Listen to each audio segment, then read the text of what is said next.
Welcome बच्चों। आज हम लोग सॉल्व कर रहे हैं कक्षा 8 अभ्यास कार्य पुस्तिका गणित मंथन इकाई 11 वाणिज्य गणित।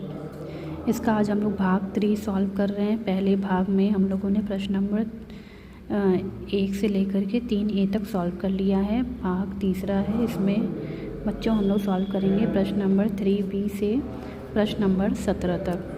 आइए देखते हैं क्या दिया हुआ है प्रश्न में। रिक्त स्थानों की पूर्ति कीजिए।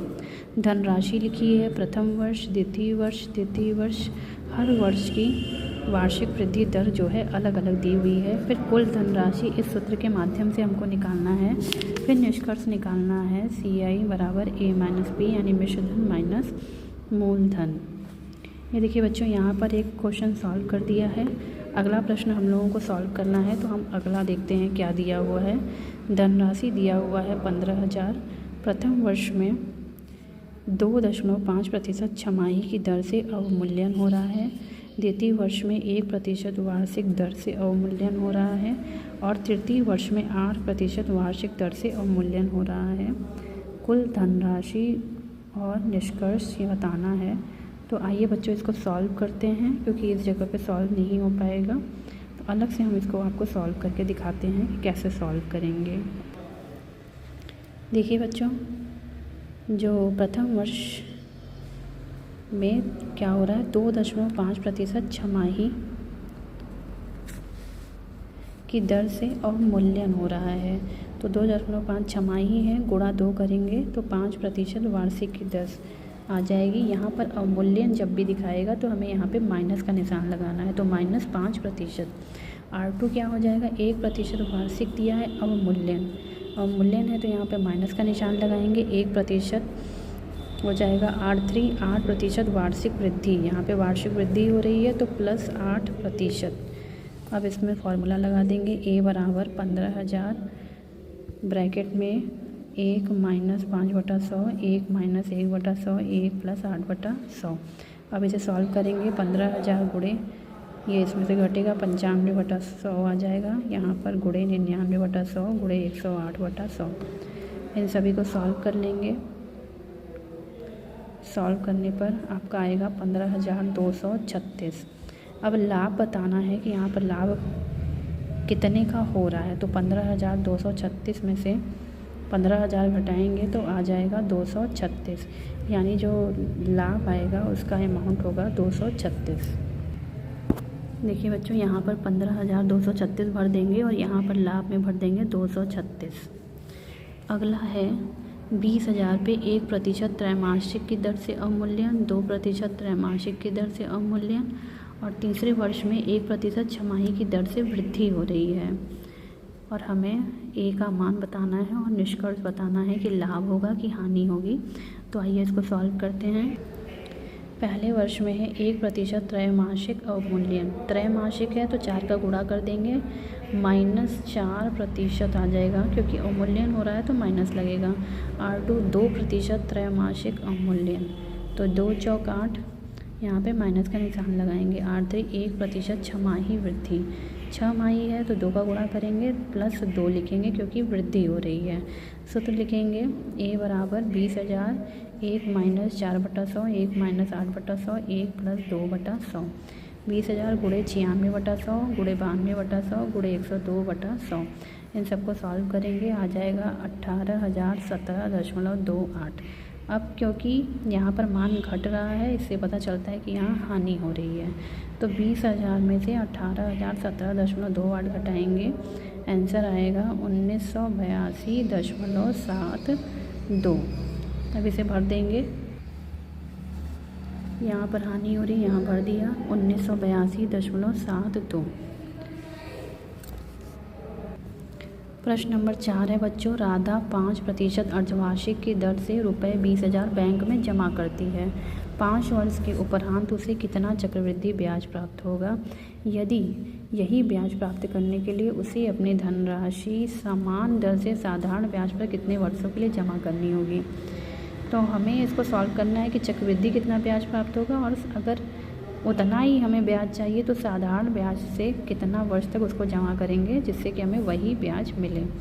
तो सबसे पहले, क्योंकि यहाँ पर 5% अर्धवार्षिक की दर दी हुई है तो दर को 2 का गुणा कर देंगे, 10% वार्षिक हो जाएगा। पी दिया हुआ है 20,000 और समय दिया हुआ है 5 वर्ष।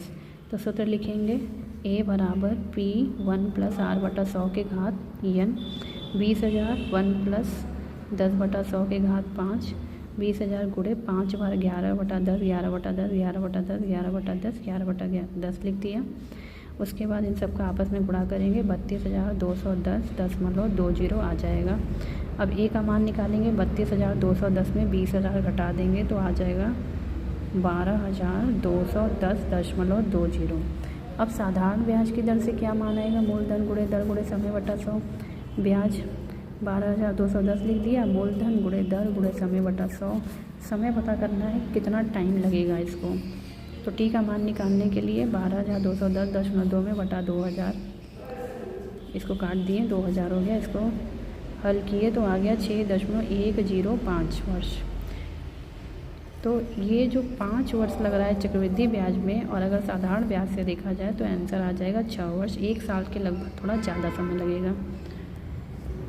अगला प्रश्न है, कितनी तिमाहियों में ₹12,000 की धनराशि 5% छमाही की दर से ₹3,972 का चक्रवृद्धि ब्याज देगी?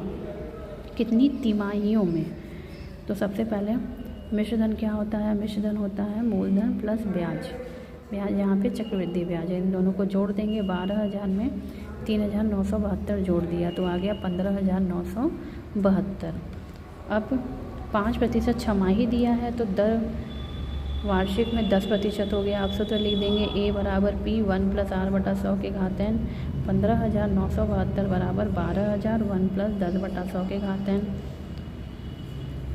अब 12,000 को इसके नीचे ले जाएंगे, 15,972 बटा 12,000 बराबर 11/10 के घात n।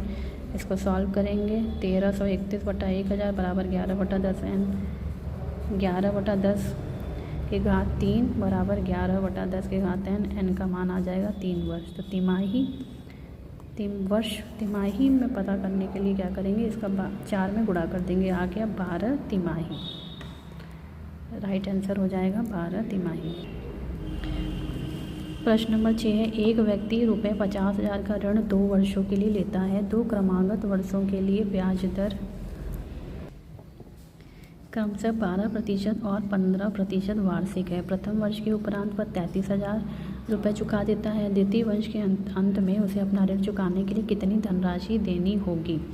तो पहले वर्ष में 12% ब्याज दर है, तो इसको सूत्र से निकाल लेंगे। ए बराबर P1 + R/100 के घात n। 50,000 1 + 12/100 n क्या लिखाएगा, 1, क्योंकि वर्ष एक ही है, पहला वर्ष है। इसको काट दिए, 500 गुणे 112/100, हल किया गया 56,000। तो प्रथम वर्ष में 56,000 में से 33,000 रुपये घटाएंगे तो हो गया 23,000 रुपये बचा है। अब दूसरे वर्ष में कितना प्रतिशत ब्याज लग रहा है, 15%। तो P2 यहाँ पर हो गया 23,000 रुपये। तो 23,000 गुणे बचे हुए पैसे पे अब लगेगा इंटरेस्ट, तो 1 + 15/100। 23,000 गुणे 115/100 काट देंगे, 26,405 आ गया। तो द्वितीय वर्ष के अंत में उसे अपना ऋण चुकाने के लिए कुल रुपये 26,450 रुपये देने होंगे। प्रश्न नंबर 7 है, राजू साहूकार से 60,000 रुपये 8% की वार्षिक दर से साधारण ब्याज पर 3 वर्ष के लिए लेता है। उसके ठीक बाद ₹50,000 6% की वार्षिक दर से चक्रवृद्धि ब्याज पर समान अवधि के लिए सोनू को दे देता है। ज्ञात कीजिए ऐसा करने से राजू के कुल देय ब्याज में कुल कितनी धनराशि की वृद्धि या ह्रास हुआ। अब उसे कुल ऋण के अतिरिक्त कितनी धनराशि और ब्याज के रूप में देनी होगी। तो मान लेते हैं कि राजू का साधारण ब्याज क्या है, मूलधन गुणे दर गुणे समय बटा 100, 60,000 गुणे 8 गुणे 3/100, क्योंकि 8% की दर है, समय 3 वर्ष के लिए, तो 14,400 रुपये उसको ब्याज लगना था। और सोनू का चक्रवृद्धि ब्याज कितना हो गया, 50,000 गुणे 1 + 6/100 के घात 3, क्योंकि 6% की वार्षिक दर से उतनी समय के लिए लिया है। तो 50,000 गुणे 106/100 गुणे 106/100 गुणे 106/100। अब इसको सॉल्व किए तो आ गया 59,550.8। अब कितना ब्याज आ रहा है, 59,550.8 में 50,000 घटा दिया तो 95 50 यानी 9,550.8 रुपये। कितनी अतिरिक्त धनराशि पड़ रही है? साधारण ब्याज निकाल रहे तो 14,400, इसमें से 9,550 रुपये घटा दिया तो आ गया 4,849.2 रुपये। अब उसे कुल ऋण के अतिरिक्त कितनी धनराशि और ब्याज के रूप में चुकानी पड़ेगी? तो उसे 4,849.2 रुपये और चुकाना पड़ेगा। अगला प्रश्न है, किस वार्षिक दर से अवमूल्यन होने पर 3,12,500 की धनराशि घटकर 2 वर्ष के उपरांत 2,88,000 रह जाएगी? यहाँ पे अवमूल्यन हो रहा है, यानी ए जो है 2,88,000 है, बी 3,12,500 है, समय दे दिया है 2 वर्ष। ए बराबर पी 1 - r/100 की घात n, तो 2,88,000 बराबर 3,12,500 ब्रैकेट में 1 - r/100 की घात 2। इन दोनों को भाग दे देंगे, 100 - r/100, इनका वर्गमूल निकालेंगे 576/625, तो इन दोनों को 5 से काटा गया है। 100 - r बराबर 24/25 × 100, इसको काट देंगे, 4 बार में कट जाएगा, r में से घटा देंगे, 100 - 96 आ गया 4%।